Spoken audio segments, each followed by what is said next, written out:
안녕하세요. 저는 대기업에 다니고 있는 평범한 직장인 여자입니다. 제가 가끔 출근 준비를 하면서 여기에 있는 사연들을 종종 듣곤 합니다. 여기에 올라오는 이야기들을 들을 때마다 드라마 내용이 아니라 진짜 저런 일들이 실제로 일어난다고 하면서 놀라곤 했었는데 그런 일이 저한테도 일어나고 말았어요. 제게 일어날 리 없을 것 같던 일이 일어나니 처음엔 어디 말하기도 부끄럽고 혹여나 이 일로 저를 불쌍히 여길까봐 겁이 많이 났었는데 지금은 아무렇지도 않고 그냥 웃겨요. 이미 제 주변 사람들은 알고 있는 내용이지만 여러분들께도 드라마 보는 것이라 치고 한 번쯤은 들려드리고 싶어서 이렇게 사연을 적게 되었어요. 저는 제가 세상에서 가장 사랑하는 사람과 가장 증오하는 사람한테 배신을 당한 사람이에요. 여러분들도 어쩌다 제가 이 둘한테 배신을 당했나 싶으시겠지만 아마 제 얘기를 들어보시면 배신을 당한 게 아니라 쓰레기 청소 한번 시끄럽게 했네라는 생각이 드실 거예요. 저한테는 부모님만큼이나 사랑하고 소중한 남편이 있었어요. 저희의 첫 만남은 번화가에 자리한 분위기 좋은 카페였어요. 저는 한때 이력서며 자기소개서며 한창 취업 준비하느라 바쁠 때가 있었는데요. 늘 부모님의 잔소리를 피해서 카페로 도피해 시원한 커피를 한 잔 시킨 후 제일 구석진 자리에서 노트북을 켜고 머리를 잡아뜯으며 열심히 무언가를 작성하고 있었어요. 작성한다기보다는 적었다 지웠다 그 두 가지만 반복하고 있었죠. 그렇게 저는 시간이 가는 줄도 모르고 카페에서 자기소개서를 작성하고 있다가 커피잔을 들었는데 언제 다 마셨는지 커피가 없더라고요. 다시 사러 가기 귀찮아서 계속 앉아있다가 커피 없다는 걸 까먹고 헛손질을 몇 번이나 했던 것 같아요. 헛손질을 4번째 정도 했을 때쯤 다시 무의식적으로 커피를 들려고 하니 누군가 제 컵을 낚아채고선 새로운 커피를 제 손에 잡아주시더라고요. 빈잔을 지금 몇 번이나 잡는 거예요. 자꾸 빈잔 들지 말고 이거 드세요. 컵 보니까 아이스 드신 것 같아서 똑같이 아이스로 샀어요. 좋아하는 커피인지는 모르겠지만. 아, 감사합니다. 카운터까지 가기가 귀찮아가지고 새로 안 샀는데 무의식적으로 손이 잡나봐요. 계좌 알려주시면 제가 커피값 보내드릴게요. 됐어요. 커피값은 무슨. 저 심부름한 거 아니거든요. 취업 준비하시나봐요? 아, 자기소개서 작성하고 계시길래. 이런 질문 실례인가? 실례 아니에요. 커피도 사주셨는데요, 뭘. 대기업으로 취업 준비 중인데 좀 힘드네요. 아무리 머리를 잡아 뜯어도 글이 잘 써지지가 않아요. 혹시 도움이 될지는 모르겠는데 한 번만 봐도 될까요? 제가 왕년에 자기소개서 정말 잘 적었거든요. 친구들도 저한테 부탁하고 그랬었어요. 저는 남편의 도움으로 자기소개서를 작성할 수 있었고 거기에 커피까지 얻어 마셔서 계속 신세만 지고 있는 것 같아 제가 남편에게 저녁을 사주기로 했어요. 이런저런 얘기를 나누다 보니 취미도 비슷하고 통하는 것도 많더라고요. 어쩌다 번호 교환까지 하게 됐고 남편이 도와준 자기소개서로 합격하게 되면 연락 주겠다고 했어요. 그런데 정말 그 자기소개서로 제가 그토록 가고 싶어 했던 대기업에 합격을 한 거예요. 합격 통지를 받자마자 남편한테 전화해서 기쁜 마음을 함께 나눴죠. 그렇게 첫 만남 후 다시 만난 건 제 월급날이었어요. 첫 월급을 받고 제일 먼저 남편에게 감사하다고 비싼 밥을 대접하고 싶었거든요. 다시 만난 남편은 처음 봤을 때보다 더 잘생겨졌고 옷도 엄청 차려입고 왔더라고요. 카페에서 봤을 땐 간단하게 후드티랑 청바지를 입고 있었는데 이번엔 세미 정장을 입고 나왔어요. 세미 정장을 입은 남편의 모습을 보니 순간 제 심장이 아플 정도로 뛰기 시작하는 거예요. 저는 혹시나 심장 뛰는 소리를 들킬까봐 조마조마하고 있는데 그걸 아는지 모르는지 남편은 해사하게 웃으면서 작은 꽃을 내밀더니 제게 축하한다고 말해주더라고요. 저는 남편에 대한 제 마음이 들킬까봐 괜히 일부러 툴툴거렸어요. 고맙네요. 근데 오늘 왜 그렇게 차려입고 나오셨어요? 낮에 선이라도 보고 오셨어요? 이렇게 차려입으시니까 카페에서 봤을 때랑은 좀 분위기가 다르네요. 왜요? 더 남자다워지고 더 잘생겨져서 설렜어요? 오늘 고백하는 날이라 차려입어봤어요. 여자가 봤을 땐 어때요? 이 복장으로 고백하는 거 괜찮아요? 아니면 좀 오버했나? 뭐 깔끔하고 단정한 게 괜찮네요. 고백하셔야 하는데 옷에 음식 냄새 배어서 어때요? 고백하고 오시지. 아니다. 고백하고 오면 내가 여자니까 아무래도 상대방이 싫어하지. 하긴 옷에 음식 냄새 배어오면 싫어하겠죠? 그쵸? 나중에 산책로 걸으면서 고백하려고 했는데 안 되겠다. 그냥 지금 해야겠다. 지금이요? 여기서요? 뭘 어떻게... 설마 전화나 문자로 하겠다는 거예요? 전화랑 문자 고백 그거 진짜 최악이에요. 고백은 상대방 얼굴을 직접 보고 해야지. 지금 뭐 하세요? 남편이 제게 고백할 사람이 있다길래 순간 남편에게 잠깐 마음이 갔던 제 자신한테 괜히 화가 나서 더 툴툴거리게 되더라고요. 그런데 갑자기 남편이 제게 목걸이가 담긴 액세서리 케이스를 슬쩍 들이미는 거예요. 이건 뭔데요? 목걸이? 이쁘네요. 그래서 이 목걸이가 뭐 어쨌는데요? 이제 하다 이거 주면서 고백하는 게 좋을지 확인받는 거예요? 아니에요. 아까부터 왜 이렇게 목소리가 퉁명하실까? 혹시 저한테 화나신 거 있어요? 나 뭐 잘못했나? 잘못한 거 없는 것 같은데. 네, 그쪽은 잘못한 거 하나도 없어요. 그냥 제가 제 자신한테 화난 거예요. 이 목걸이 주면서 고백하면 여자분 좋아하시겠네요. 오늘 고백 성공하시겠어요. 그래요? 이거 제가 이나 씨께 드리는 목걸이에요. 이쁘다고 하니 다행이에요. 혹시나 별로면 어쩌나 했는데. 이 목걸이가 제 거라고요? 왜요?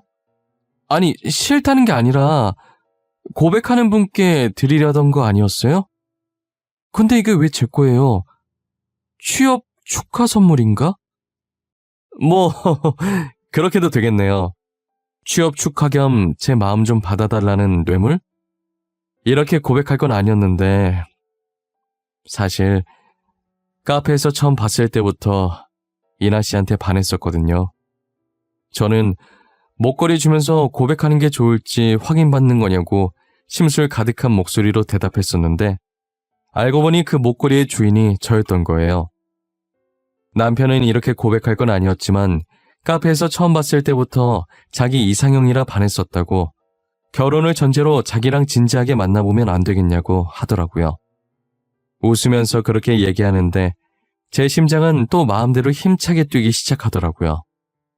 저는 잠시 상황 파악이 안 돼서 멍하니 떨떠름하게 있다가 남편이 자기 말 듣고 있는 거냐며 제 눈앞에 손을 왔다리 갔다리 하는 바람에 정신 차리고 고개를 세차게 끄덕였어요. 그렇게 저희의 연애는 마치 연애가 처음인 새내기처럼 풋풋하게 시작하게 되었어요. 저는 여러분도 알다시피 대기업에, 남편은 부모님 회사를 물려받으려고 후계자 수업을 듣고 있었어요. 사실 저도 연애만 했을 때는 남편 집안이 어떤지 잘 몰랐다가 상견례 하면서 알게 됐어요. 카페에서 봤을 때 대충 걸쳐도 귀티나 보이더니 역시나 어느 기업의 아들이었던 거죠.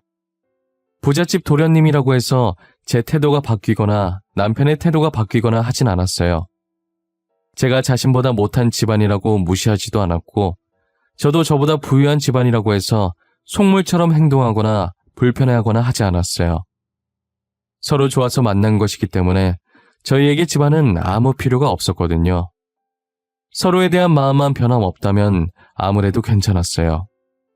저희는 빨리 결혼하게 될 줄 알았는데 3년 정도 긴 연애를 하고 결혼을 약속하게 됐어요. 이미 상견례는 다 마친 상태였고 결혼식 날짜만 다가오기를 기다리고 있었죠. 그러다 갑자기 저희 회사의 중요한 프로젝트가 앞당겨지면서 결혼을 3일 정도 뒤로 미뤄야 할 것 같은 상황이 생긴 거예요.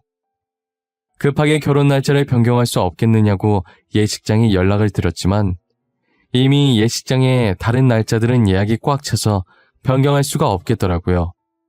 그렇다고 취소할 수도 없는 노릇이고 결국은 결혼식을 예정된 날짜에 하고 신혼여행만 미루게 됐어요. 그렇게 저희는 결혼식만 올리고 바로 신혼집으로 들어갔어요. 신혼집에서 첫 저녁밥을 차려 먹는데 이제야 결혼했다는 사실이 실감나면서 기분이 참 묘하더라고요. 같은 식탁에서 앉아서 색만 다른 수저를 들고 똑같은 그릇에 담긴 밥을 먹으니 이게 신혼이구나 싶었고 사람들이 왜 이렇게까지 결혼을 하고 싶어 하는지 이제야 좀 알 것 같았어요. 저는 앞으로는 평생 이 사람과 이 집에서 행복한 일만 가득했으면 좋겠다는 생각을 했어요. 하지만 제가 이런 행복한 상상을 한 지 몇 시간도 채 지나지 않아서 제 인생에서 최악이었던 불청객의 등장으로 인해 아름답게 꿈꾸던 결혼 생활은 산산조각이 나버렸어요. 처음으로 신혼집에서 자고 일어났는데 제 옆에 누워있어야 할 남편이 안 보이더라고요. 잠깐 화장실이라도 간 건가 싶어서 시간 확인하려고 침대 옆에 놔둔 제 휴대폰을 들었어요. 시계 밑에는 메시지가 왔다고 알림이 하나 떠 있는 거예요. 새벽부터 누가 보낸 건가 싶어서 눌러봤는데 내용을 보자마자 잠이 확 깨서 몸이 저절로 일어나지더라고요. 제게 메시지를 보낸 이는 다름 아닌 남편이었고 내용은 지금 다시 생각해도 기가 막히는데 아직 저희가 혼인신고를 하지 않은 상태니까 다른 거 할 필요 없이 그냥 깔끔하게 헤어지자고 온 거예요. 자기는 이미 짐을 다 정리했으니 저도 일어나는 대로 짐 챙겨서 각자 갈 길 가자면서요. 이게 무슨 자다가 날벼락을 맞은 건지 아직 잠에서 안 깬 건지 지금 제가 제정신이 맞는 건지 모르겠더라고요. 혹시나 해서 옷장이며 서랍이며 다 뒤져봤는데 남편 짐이 하나도 안 보였어요. 마치 제가 귀신이랑 결혼을 한 것 마냥 원래 아무것도 없었다는 듯이 깨끗하더라고요. 순간 아직 결혼 안 했는데 내가 착각하고 신혼집에 먼저 들어왔나 싶어서 헛웃음도 났었어요. 곧 있으면 출근도 해야 하는데 도저히 이 정신머리로는 회사 가도 일을 못할 것 같아서 반차를 썼어요. 도대체 이게 무슨 일인지도 모르겠고 여기 계속 있어봤자 답이 안 나올 것 같아서 일단 저는 전날 입주해서 얼마 없는 짐을 챙겨 그대로 친정으로 갔습니다. 친정어머니께서는 제 꼴을 보자마자 결혼하자마자 벌써부터 부부싸움 한 거냐고 난리시더라고요. 너 꼴이 이게 뭐야? 너 설마 신서방이랑 싸운 거야? 이거사, 너네 결혼한 지 1년이 지났냐 2년이 지났냐? 이제 겨우 하루 됐는데 벌써부터 부부싸움하고 이렇게 짐 싸서 친정으로 오면 어쩌자는 거야? 엄마 진정해. 나 신서방이랑 안 싸웠어. 그냥 자고 일어나 보니까 일방적으로 차여있던데? 웃기지. 나도 지금 이게 무슨 상황인지 모르겠네. 몰래카메라인가? 엄마, 혹시 내 뒤에 이경규 아저씨 따라오고 있어? 너 지금 무슨 소리 하는 거야? 지금 농담이 나와? 내가 알아들을 수 있게 얘기 좀 해봐. 뭐가 어쨌다고? 자고 일어나 보니까 차여 있었다고? 네가 신서방한테? 내가 차였더라고. 신서방한테. 나도 지금 이해가 안 되는데 엄마라고 이해가 되겠어? 자고 눈 떴더니 옆에 아무도 없고 신서방한테 헤어지자는 메시지만 와 있더라. 기가 차 아주. 너 어제 신서방한테 뭐 잘못한 거 있어? 잘 좀 생각해봐.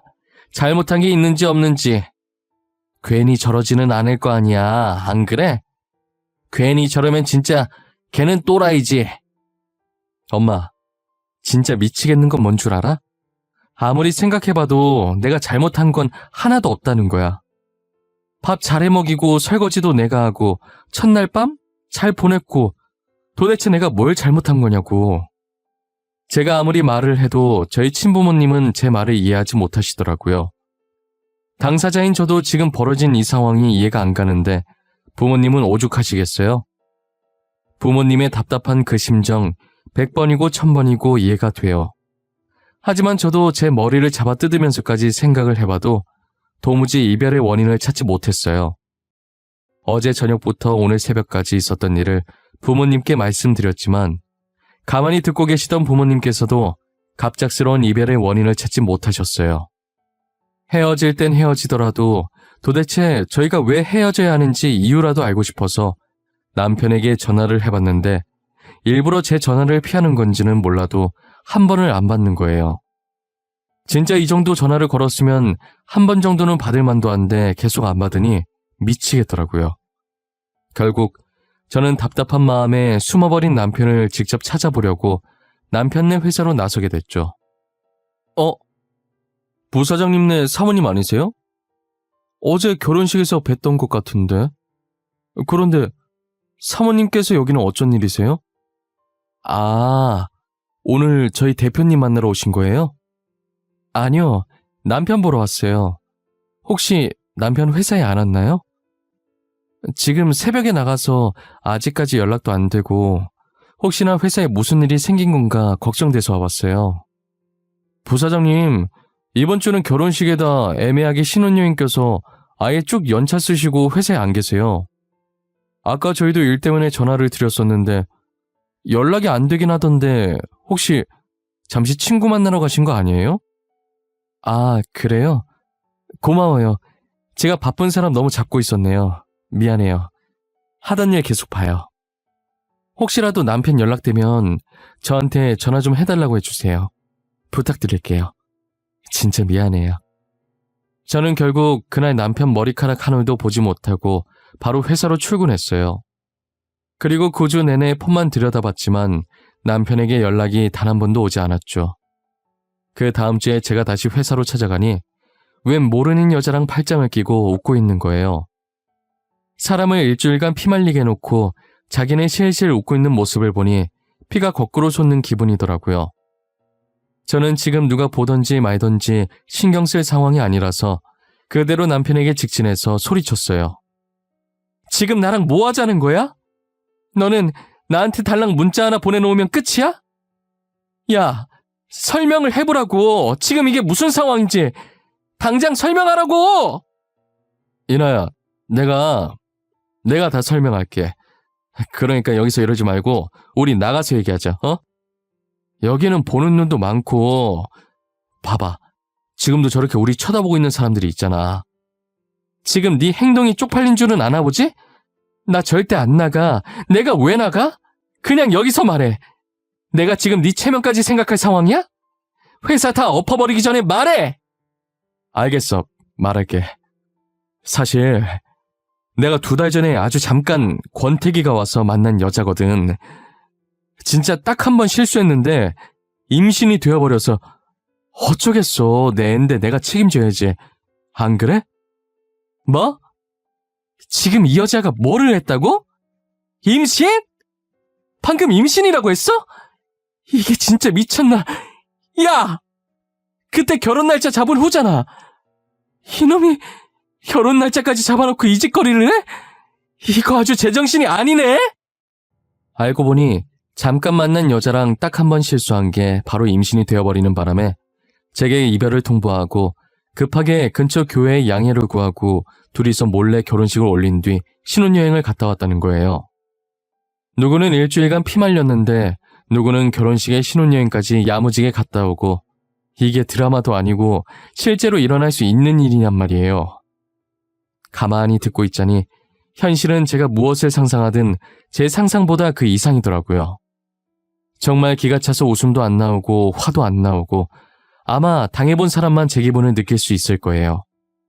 어떤 여자인지 낯짝이나 보자고 남편 옆에 서 있는 여자 보면 어디선가 본 적이 있는 사람 같더라고요.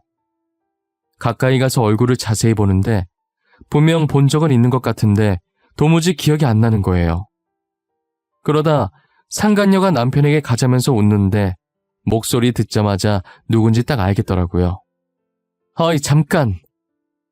내가 전현 어딘가 많이 낯익다 했는데 너 정미숙 아니냐?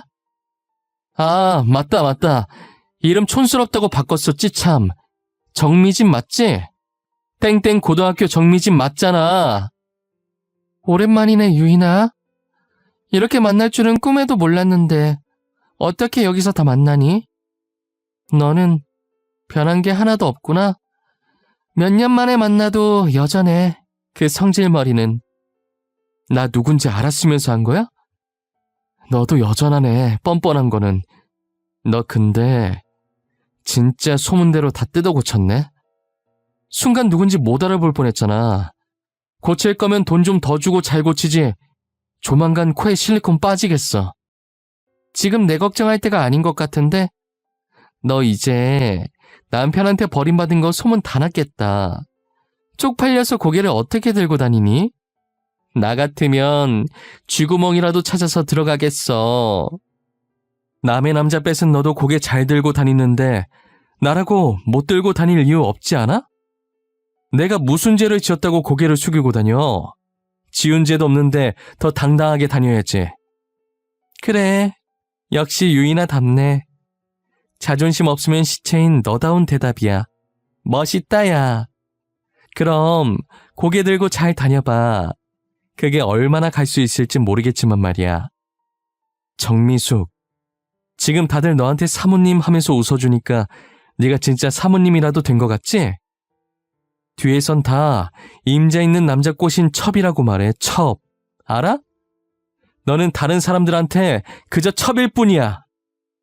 첩이라는 제 말에 욱한 건지 아니면 촌스러운 예전 이름을 불러서 욱한 건지 상간녀는 제게 다가와서 뺨을 치는 거예요.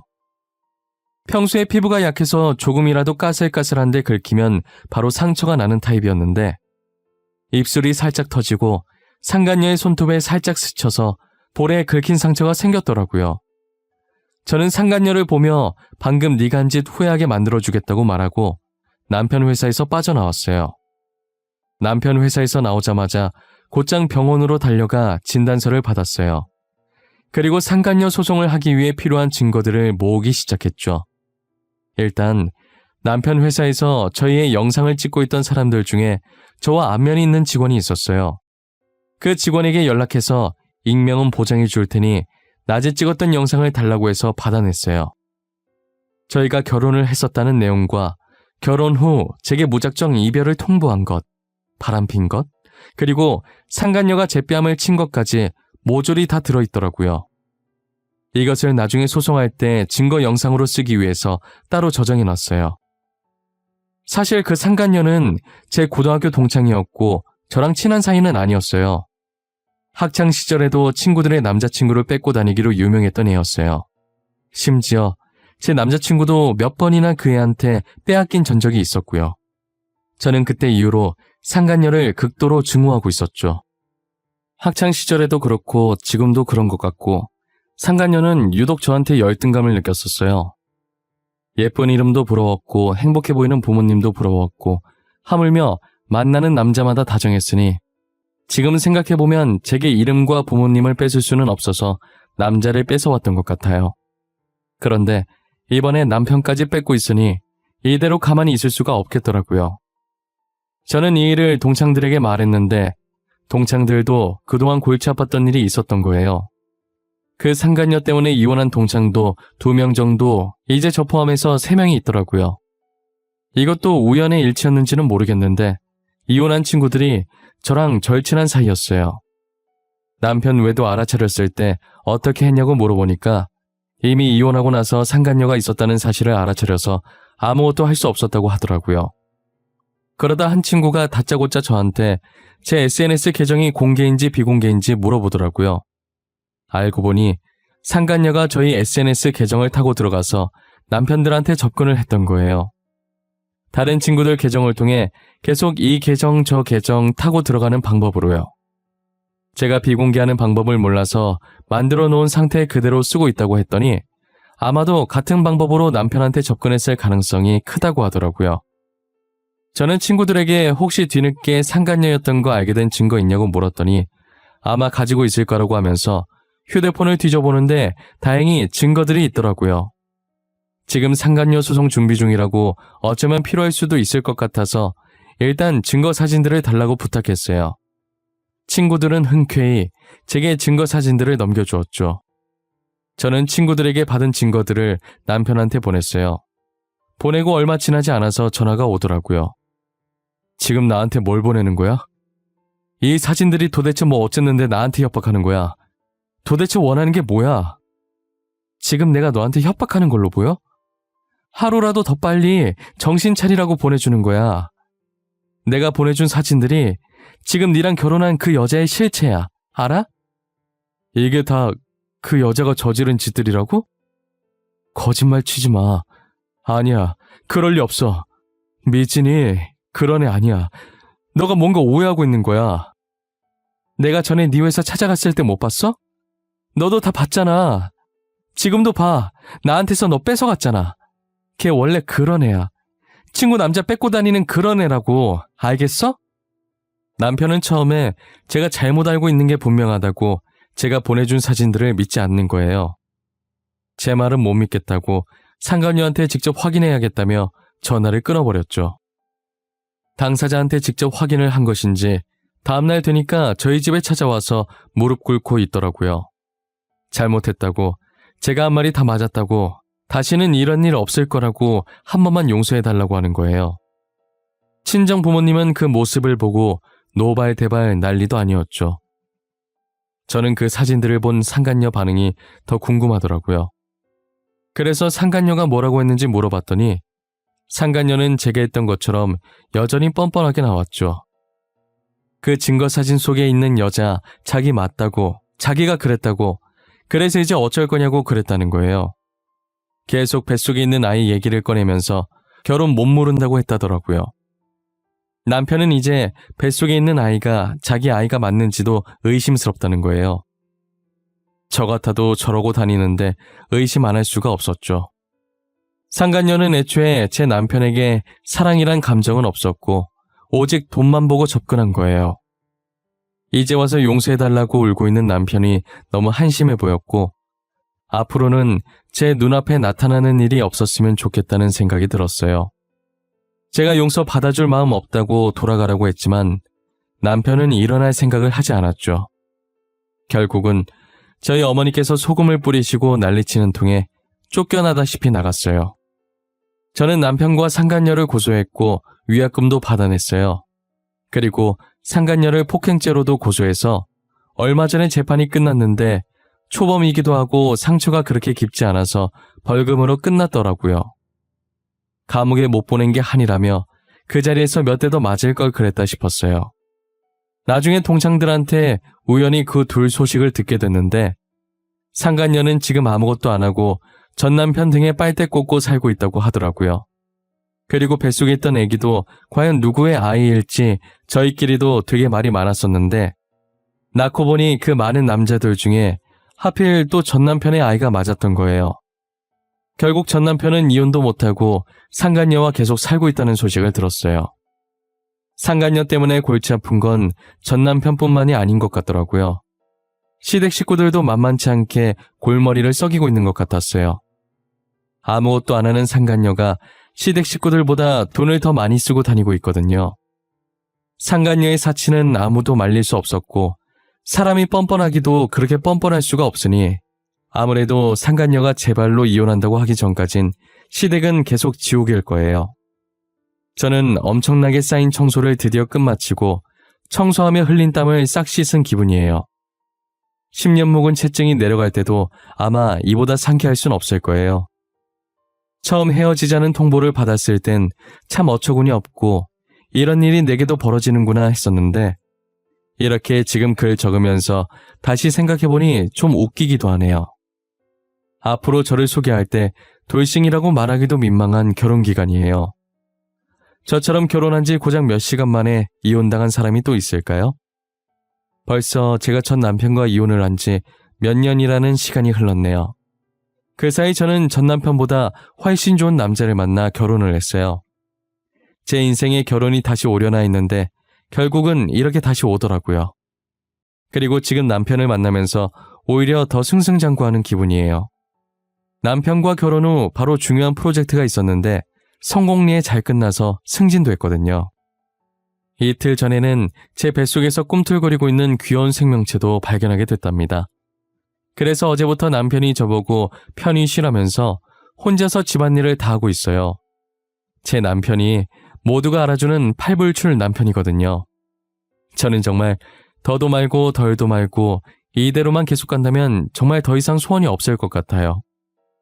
지난 과거들은 모조리 잊어버리고 앞으로 지금의 남편과 아이와 함께 행복할 생각만 하려고요. 여러분들도 제 사연처럼 어이없게 이혼 혹은 파혼당하신 분들이 계시다면 댓글로 남겨주세요. 어디에 내놓기도 부끄러운 이야기들을 저희끼리만 몰래 여기에 적어놓고 훌훌 털어버리자고요. 결혼이 인생의 전부도 아니고 그렇다고 이혼했다고 인생이 끝나는 것은 아니니 결혼에 실패했다고 주눅들지 마시고 저처럼 당당하게 살아갈 수 있길 바래요. 이혼을 하든 파혼을 하든 그것은 제2의 인생이 시작된 거라고 그렇게 긍정적으로 생각하며 살아보자고요. 인생의 주인공은 자기 자신이니 남들 눈치 보지 말고 본인이 하고 싶은 대로 하고 사셨으면 좋겠어요. 세상에 반은 남자고 여자인데 제 짝 하나가 없을까요? 기다리다 보면 저처럼 언젠간 좋은 짝들이 오게 될 거예요. 지금까지 저의 긴 이야기를 들어주셔서 감사합니다. 여러분들에게도 늘 행복한 기운만 가득하시길 바랄게요.